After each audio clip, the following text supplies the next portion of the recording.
Trump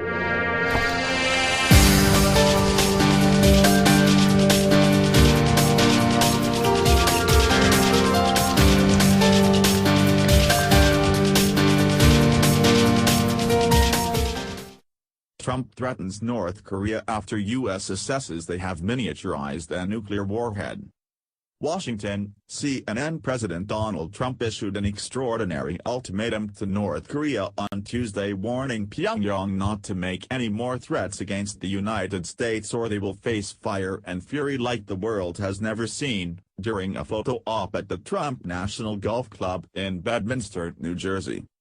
North Korea best not make any more threats to the United States. They will be met with fire and fury like the world has never seen. He has been very threatening beyond a normal state. They will be met with fire, fury and frankly power the likes of which this world has never seen before, he said. Trump's harsh words come as U.S. intelligence analysts have assessed that North Korea has produced a miniaturized nuclear warhead, according to multiple sources familiar with the analysis of North Korea's missile and nuclear program. It is not believed that the capability has been tested, according to the sources. This is not a consensus view from the entire intelligence community, one U.S. official said. The Washington Post, which was first to publish details, reported that it was the analysis of the Defense Intelligence Agency.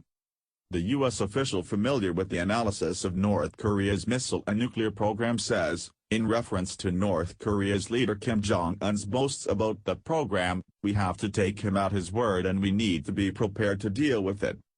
This official said the assessment is continuing to be refined and updated as more intelligence is collected. That language echoes comments made by Admiral Harry Harris, the head of the U.S. Pacific Command, PACOM, during a June speech in Australia. "I know there's some debate about the miniaturization advancements made by Pyongyang. But PACOM must be prepared to fight tonight, so I take him at his word. I must assume his claims are true. I know his aspirations certainly are," he said. The officials all note that the evidence shows North Korea is making progress and the question is more about when not if North Korea is capable of launching a nuclear-capable missile. Referring to Kim Jong-un, the official said this report needs to be taken seriously as we've seen him moving forward on the program with no indication he is turning back.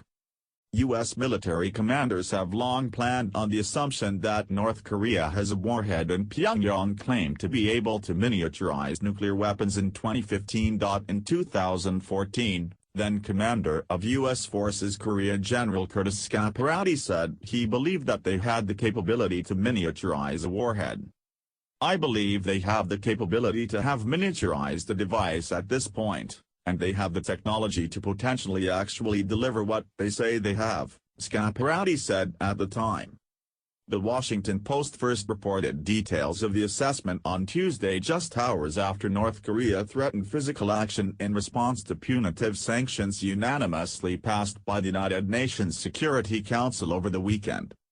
CNN has previously reported that U.S. intelligence estimates Pyongyang may have the capacity to deliver a nuclear weapon to the U.S. mainland by early next year, and its missile program showed significant progress during 2 intercontinental ballistic missile tests in July.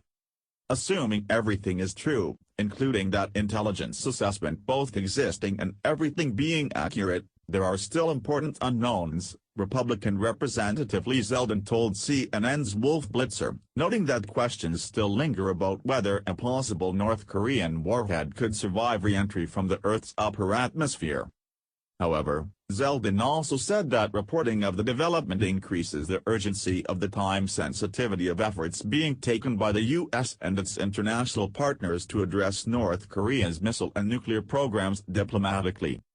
Earlier on Tuesday, President Trump was quick to highlight his administration's success in leading the UN Security Council to unanimously pass sanctions on North Korea. After many years of failure, countries are coming together to finally address the dangers posed by North Korea. "We must be tough and decisive," Trump wrote in a tweet on Tuesday morning. but reports that North Korea has taken another big step forward in realizing its nuclear ambitions will likely only escalate an already tense situation after the latest chapter of rhetorical chest-thumping. U.S. Ambassador to the United Nations Nikki Haley called newly approved sanctions on North Korea a gut punch and warned of possible military action should the regime continue its aggressive actions. Those military options include launching a preventative war against North Korea, according to White House National Security Advisor H.R. McMaster. If they had nuclear weapons that can threaten the United States, it's intolerable from the president's perspective. Of course, we have to provide all options to do that, and that includes a military option, McMaster said in an interview with MSNBC on Saturday. Potential for miscalculation. Asked to expand on Trump's comments about North Korea on Tuesday, White House senior counselor Kellyanne Conway described the remarks as strong and obvious. Trump's fiery rhetoric, however, plays into a long-standing North Korean narrative that the nation is under the imminent threat of invasion by the United States. For decades, the North Korean regime has told its citizens that the United States is preparing for another war on the Korean peninsula. While nearly all historians say the North invaded the South, North Korea tells its citizens that the Americans actually started the war. Regular military exercises between the U.S. and South Korea enrage Pyongyang and are conveyed to citizens as further proof of an American dress rehearsal for the next invasion.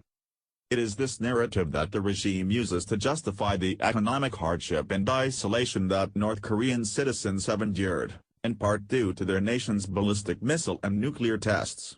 Citizens are told they have to tighten their belts to protect their national sovereignty.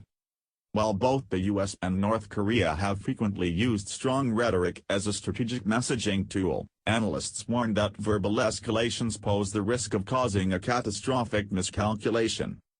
Complicating this delicate game is that we have two inexperienced, impulsive presidents in control of these massive military machines, Jocelyn Shoney, president of Plowshares Fund, a global security foundation, told CNN on Monday. It's one thing to make a mistake intentionally, it's another thing to stumble into a conflict, to make a move that you think is going to signal something to your opponent that triggers exactly the opposite, he added. So either one, Kim Jong-un or Donald Trump, could miscalculate and let loose a war unlike anything we have seen since World War II. Is diplomacy still an option? The risks of a military strike or all-out conflict with North Korea are well documented, and U.S. Defense Secretary James Mattis has consistently said he favors finding a diplomatic solution, warning earlier this year that military action could result in tragedy on an unbelievable scale. North Korean Foreign Minister Ri Yong-ho said over the weekend that Pyongyang will, under no circumstances, put the nukes and ballistic rockets on the negotiating table, and would teach the U.S. a severe lesson if it used military force against North Korea. But while that precondition appears to remain a non-starter for North Korea, Deputy Secretary of State John Sullivan told reporters on Tuesday that the U.S. has made clear it will not talk to North Korea until it commits to stopping its missile and nuclear tests. We are not going to negotiate our way to the negotiating table, Sullivan said, noting that the view of his boss, Secretary of State Rex Tillerson, has not changed since he took his first trip earlier this year to Tokyo, Seoul, and Beijing. When he talks about being willing to talk to the North Koreans and reassure them their peace and prosperity is best served by being engaged with us and having a denuclearized North Korean peninsula, it's on the assumption that the North Koreans stop their missile tests and stop their nuke tests and stop their development of nuclear weapons. So there is no deviation from those conditions, Sullivan said. We are not going to come to the table until the North Koreans have committed to that, he added. North Korea was estimated to have between 13 and 30 nuclear weapons at the end of 2016, according to the Institute for Science and International Security, noting that North Korea keeps secret the number of nuclear weapons that it has built, and there is little, if any, reliable public information about this value.